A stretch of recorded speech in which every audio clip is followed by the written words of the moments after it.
In this channel, I will be uploading the unpublished conversations, both mine and those that I have had face-to-face with my group of people from the star Taygeta, in the Pleiades, who have been in contact with countless humans since 2016. Although their intermittent presence on Earth, it dates back thousands of years, influencing and sometimes guiding many ancient and modern cultures. This information can be, or not, classified by you as science fiction or as you see it best. This depends only on you. I clarify this only to comply with YouTube requirements and regulations.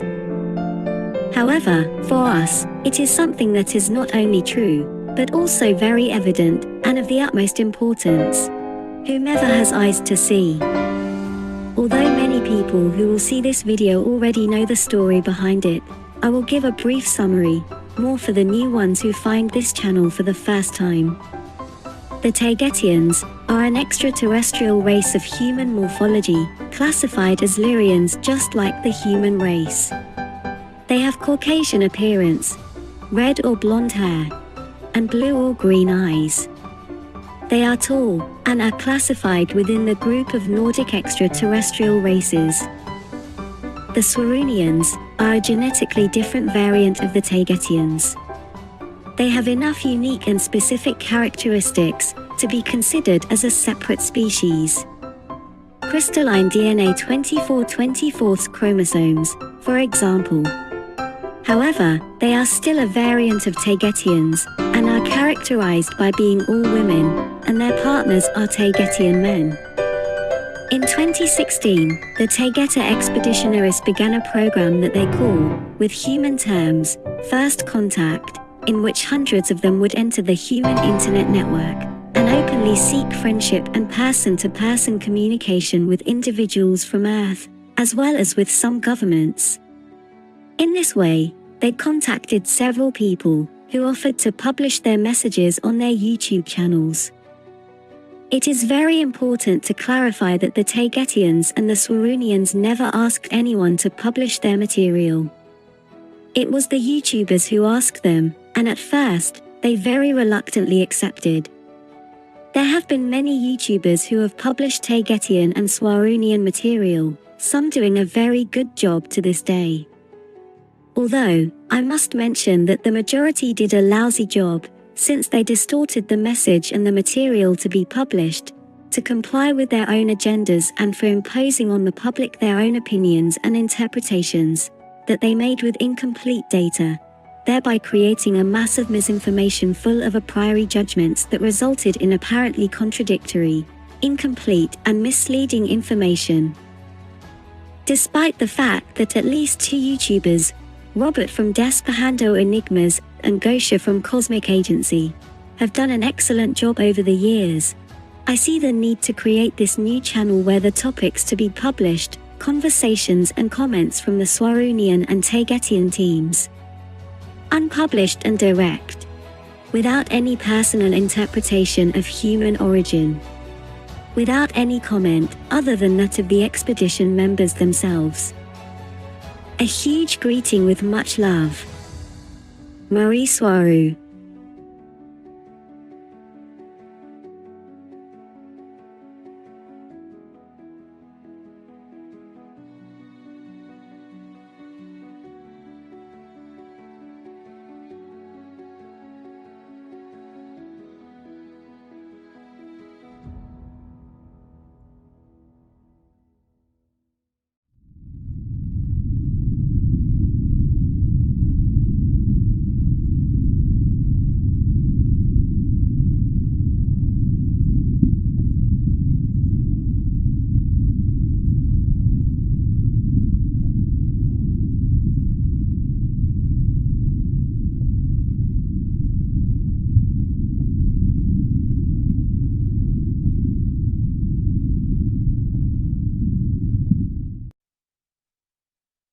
Death and the Ego, a different angle from my last video.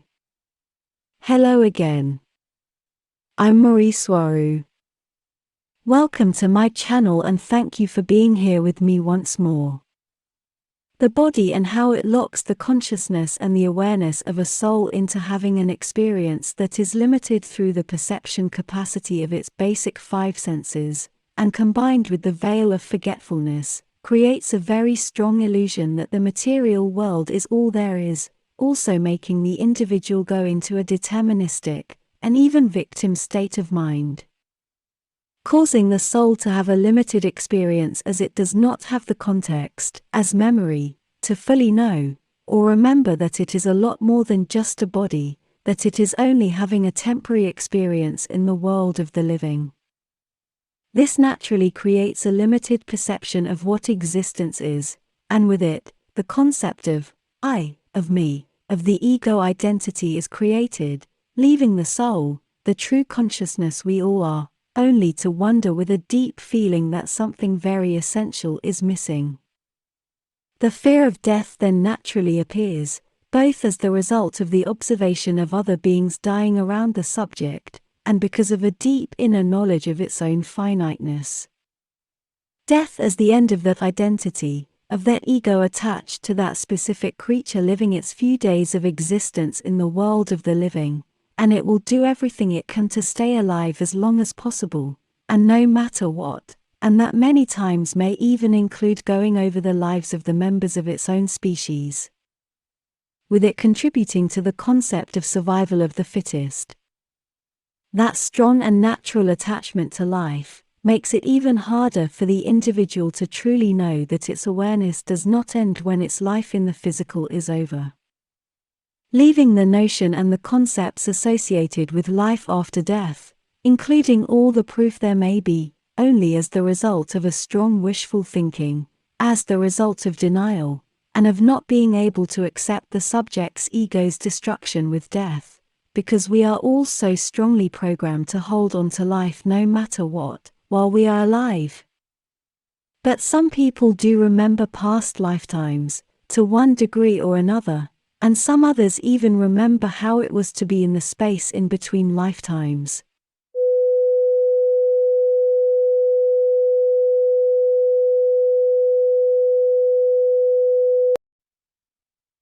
You are not your body, therefore you are immortal. Hello, thank you for being here with me once more. I hope you are doing very well. The greatest fear of every creature that is alive is death. The destruction of the ego self-identity, the fear of the intense pain that it conveys, and that is expected. Death instigates intense fear in all of us, especially when we've confronted the loss of a loved one, friend, family or pet. The death of a loved one gives us the strongest and most maddening psychological and mental pain, so we translate it to our own death, even though many times we may fear how we get to it rather than death itself. But from the point of view of the one who dies, death is a predator with no teeth. All the accounts of people who remember how they died in previous lifetimes, and also what other people who have had near-death experiences have shared, that indeed, there is a lot going on in the spirit side and that there is no destruction of our own identity and ego self. We continue to be conscious of ourselves, of who we are and how we got there. This is at least mostly as there are many accounts of people who don't know they are dead, so it would depend on how they died. Even from the point of view of the information that is freely available on earth, not having to trust anyone, or any single spiritual teacher or master, the amount of information that indicates that there is a spirit world and that our consciousness transcends after our life has ended, is overwhelming.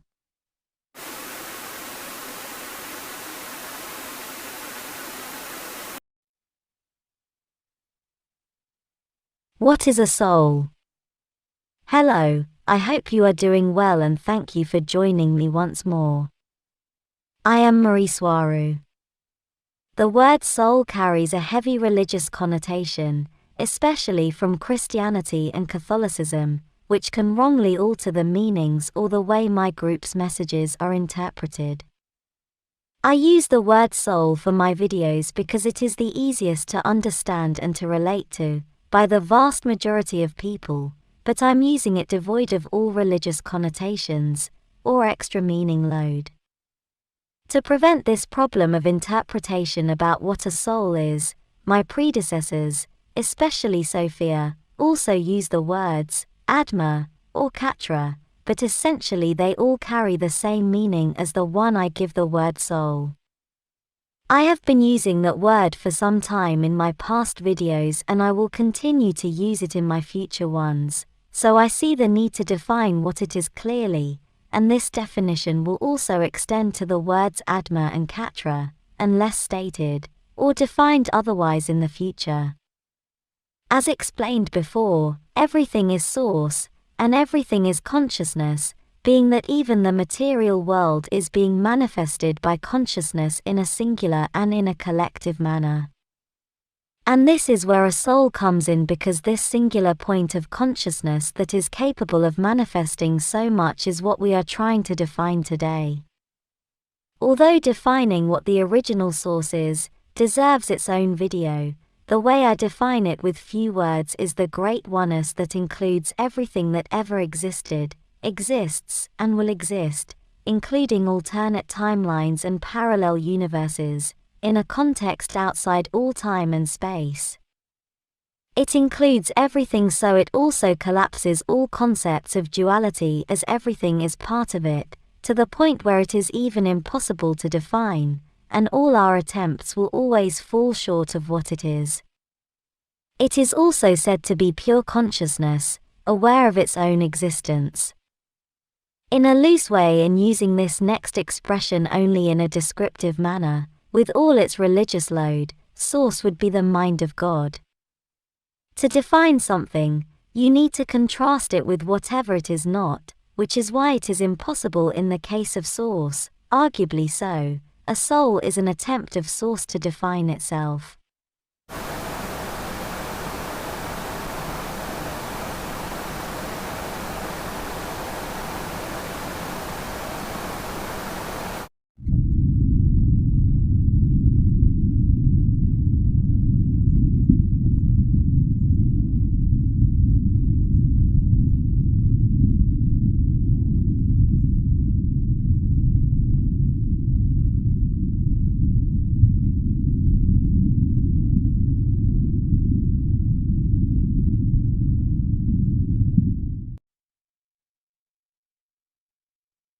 Death.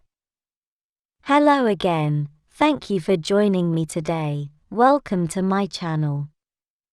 I am Marie Swaru. If you are alive, then you are not dead, and the only thing you fear are your ideas about death and the anticipation of the unknown. But once you are dead, you no longer worry about death. The worry and the fear are only when you are alive. Fear not death while you are alive, and you will never have to worry, nor fear it ever. It is completely natural for every living being to want to maximize their existence, therefore death is everyone's greatest fear. People incarnated on Earth usually don't remember past lives, or only fragments of them, which may be attributed to other reasons. It has become nearly a taboo, as no one wants to talk about death, even though, like it or not, everyone will have to face it at one time or another, both the death of a loved one, or having to face their own mortality. I'd say, well, is it or is it not terrible? But looking at this a little deeper, most of the time it is not death itself that is feared, but the process that each one of us must go through to get there. But besides the acceptance of our own mortality, and the removal of the fear of our own death, the most terrible aspect about it is when we lose someone close to us, someone we love. This terrible hurt about death many times applies more to that of others than to our own, as we are left alive missing those who have departed before us.